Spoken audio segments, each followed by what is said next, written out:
তরুণ মজুমদারের ছবি বালিকাবধূ 1967 সালে মুক্তি পেল।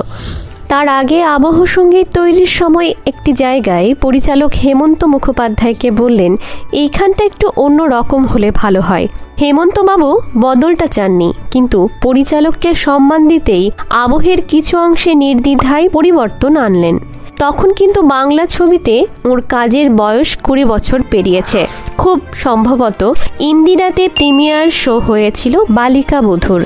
শো চলাকালীন ওই বিশেষ জায়গাটা পেরোতেই তরুণ মজুমদারকে বাইরে ডেকে নিলেন হেমন্ত মুখোপাধ্যায়।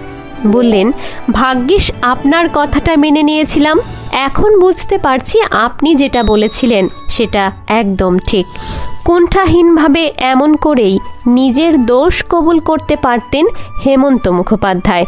তার জন্য বহু গুণী মানুষের সম্মান আদায় করে নিতেন।